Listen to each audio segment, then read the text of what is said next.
My name's Jannelle Weakly, and my role at the Arizona State Museum is I take care of the collection of photographs.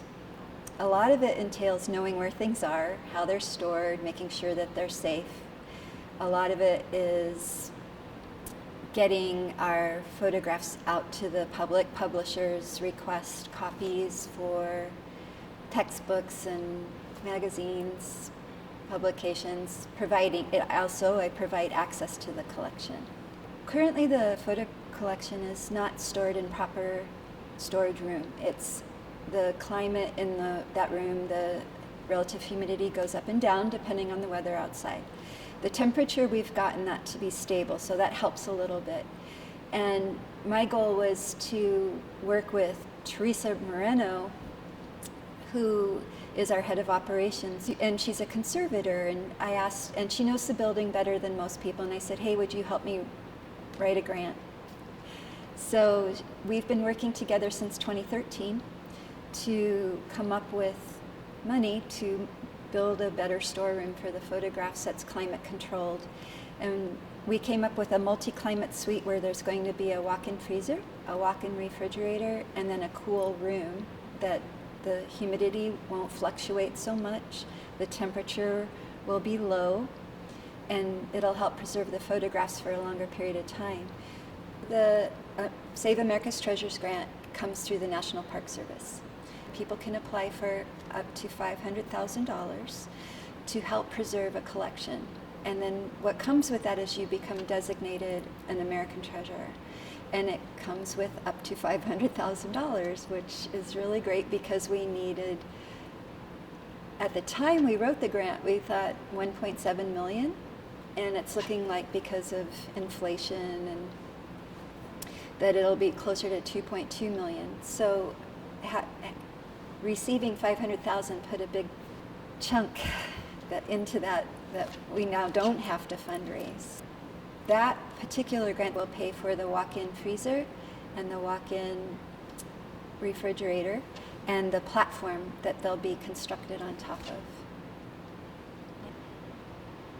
Our photograph collection spans archaeology and ethnography, and people can see objects in context, so they can see where the pot was found on an archaeological site, or they can see how we have the mammoth bone bed from the Naco excavations, and there's spear points embedded in the bones, and people can see how the archaeologists uncovered that bone bed and then how they were able to recover it as a whole unit and the process that they followed to safely remove it from the wash where it was found.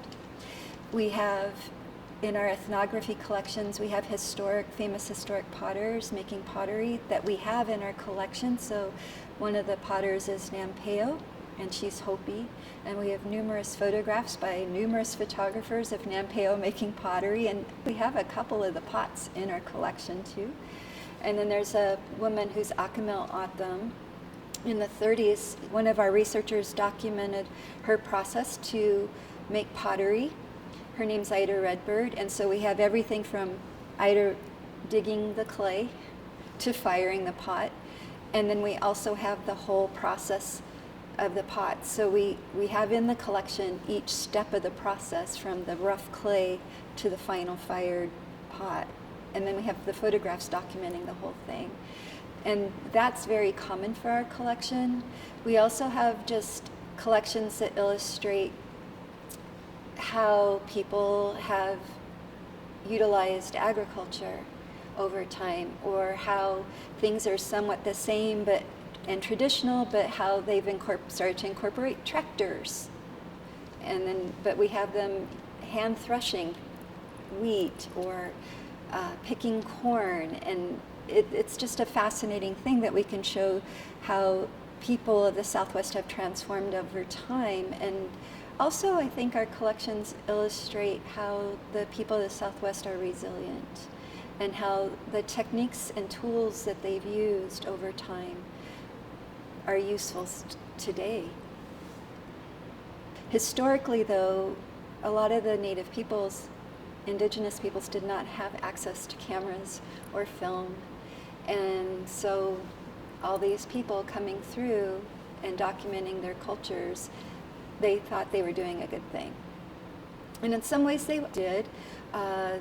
It's mixed because it's through the perspective of a non-native person looking in at a culture. At the same time, we're able to learn a lot from those photographs. We learn a lot about the impact of the tourism trade and how tourists came through and all of a sudden people want all these goods.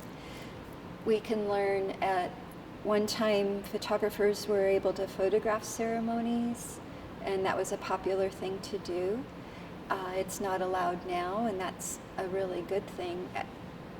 But we still have those, and the descendants have access to that material. Well, we don't just provide access necessarily to anything that's recovered from mortuary archaeologically or has to do with ceremony. We have agreements with the tribes that people have to apply to the tribe first and get their permission before we share those things. They're available for descendants to view. And I think that's super important for the communities. For example, in the last year, we had a group of ladies from the Yaqui History Club in here looking at the Spicer collection, and the Spicers documented the Yaqui people in the 30s and 40s, and they documented ceremony but also daily life. And when the History Club ladies were in here, they knew who some of the people were. They were great-grandmothers or great-grandfathers or aunties and uncles. And it's just a brilliant thing. So the photographs in our collection help connect people to the past. And they help us understand where people are going now even. We have a lot of modern photographs. Numerous of photographs are up into the 90s. And then with the arts, we continue into today because we still actively will photograph working artists and making what they make. So we'll have a contemporary pot in the collection and the photograph of the artist who made the pot. They add value and they help us understand better the pot or the basket or the agricultural implement or the shape of the house, because we can document over those things and see them and see how things change over time. And people can reflect on that and understand better the meaning behind the pot or the basket or the tool. I find things regularly, especially now that we're getting ready to build the proper storage. I'm going through the collections to get a better understanding of them and their needs. And I keep coming across things that I'm just so surprised and delighted that we have these photographs. And it's really fascinating too to see the body of work, say, by an archaeologist.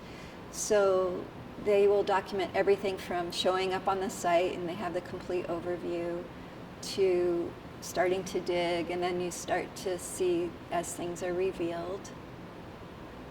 That's just, and we have all of that. And while they're not maybe the most interesting photos to look at in terms of art, they're full of really significant information.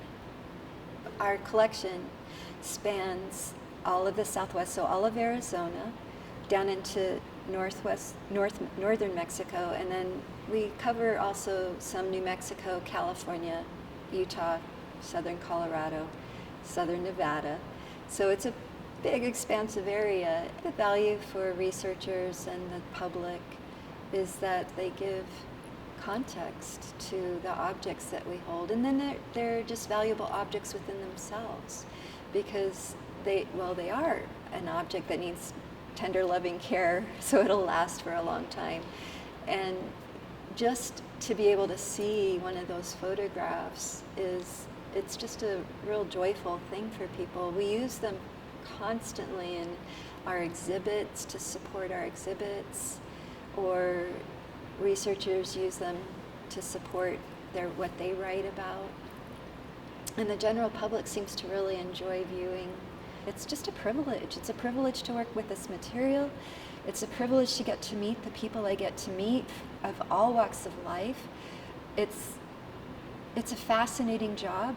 It's an inspiring mission to be able to have a small part in making sure these objects are available for the future. For the people who don't know Arizona State Museum, I would love for them to know that this is a resource that's available to everybody. Our mission is to protect these objects, photographs, pottery, basketry, tools, jewelry, everything, so that future generations can learn. I don't think any collection in the United States has the depth and breadth about the peoples of the Southwest and the impact of change and time on the peoples of the Southwest like our collection. We could say truthfully that our collection documents 13,000 years of human occupation of the Southwest through photographs of archaeology and what archaeology reveals to contemporary times. And I don't think any collection in the country can say that.